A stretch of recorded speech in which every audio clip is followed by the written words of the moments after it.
Pomelo's Big Adventure.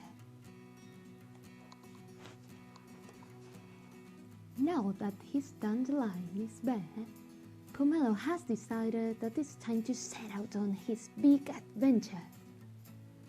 He begins by packing his knapsack. He'll take his toothbrush, his knife fork, his pillow, an old photograph, some ribbon, pumpkin seeds, a world map, a candle, matches, a pot, some shoes, a head of garlic, stone, crayons, a notebook, a good book, his courage, and Gigi the snail? No, not Gigi, but some strawberries to catch his thirst, and some acorns for the road as well.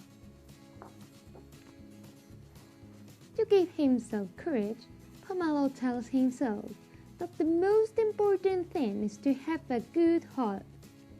Then he leaves. He's leaving. Will leave. But first, he has to take a wee and a last look around.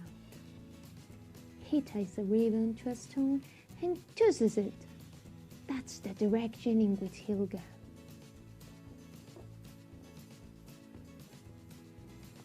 He takes the road such as it is. Prickly, uphill, sticky, boring, surprising, lively, and lost in the distance. Passing through mythic landscapes, Pomelo is sure of one thing. His balls are burning.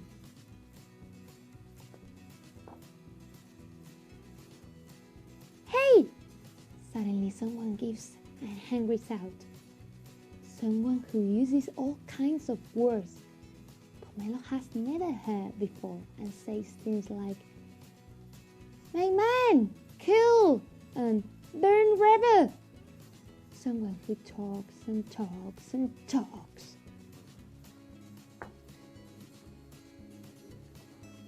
By morning, Pomelo understands that going fast means lightening his load a lot.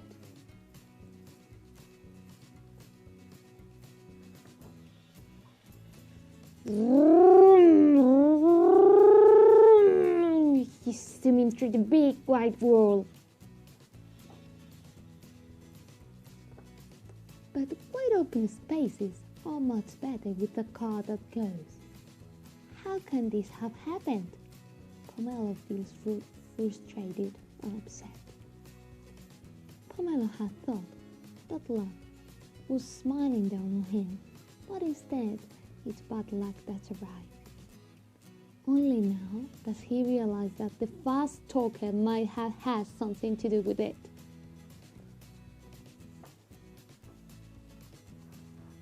Pomelo feels like he wants to disappear. He should never have decided to go on an adventure. He wants to cry. He wants a papa or a mama, or at least an umbrella.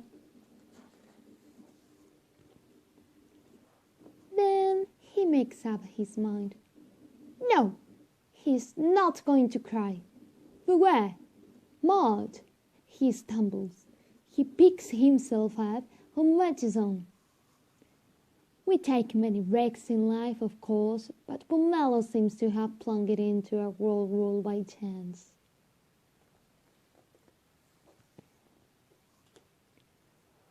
The next thing Pomelo knows, he's looking at a big grey shadow looming over a fire. A shadow that welcomes him with, "Hello, my boy," and quickly puts a sausage on the grill for him. Pomelo doesn't normally eat sausages, but he eats this one. It's good and warm. The two sit together in silence, looking up at the sky. Then the big shadow says, "Do you see that bright star, my boy? That star is watching over you, just like a mama mellow." He says nothing more and continues to eat his sausages.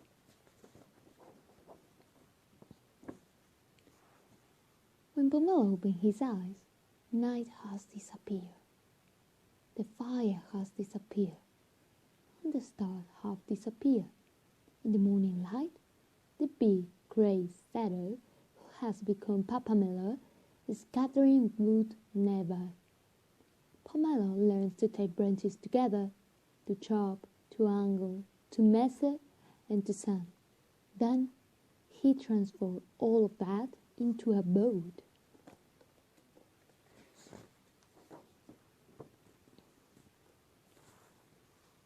"It's time to leave," says Pomelo, and Pomelo thinks how that moment always seems to arrive. He also thinks he heard Pomelo say something else like, "Go as far as you can," or "Go as fast as you can." But he is not sure. Already he is sailing away, and Pomelo is no more than a distant blur. Suddenly, the waves are getting bigger and bigger. Pomelo feels like there is no longer anything to protect him. His boat pitches and sways. Inside, Pomelo feels jiggly, like a heap of pudding on a plate. He wants that feeling to go away. What can he do to stop it? Pomelo gazes up at the sky and at his star. Now he knows that his star is Mama Mellow, is tenderly looking down on him. Pomelo smiles. Although he is alone, he doesn't feel alone.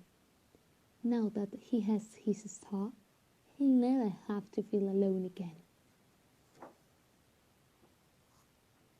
Pomelo opens his eyes.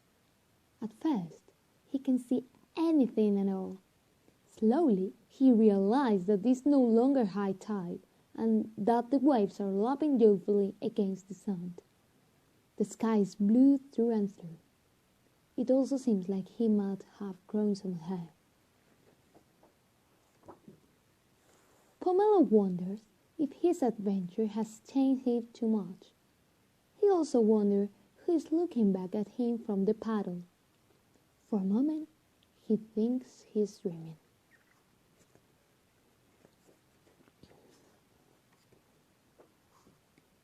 But Pomelo isn't dreaming. Now, he wonders what to call this odd creature that's a flower, a mirror, and a ball of kills with saucer eyes all at the same time. This creature that can remain as still as stone for hours, but then runs off as fast as the wind. What should he call a creature that can put its head between his legs, stick out his tongue while squinting, appear and disappear instantly, and even get the better of a crab?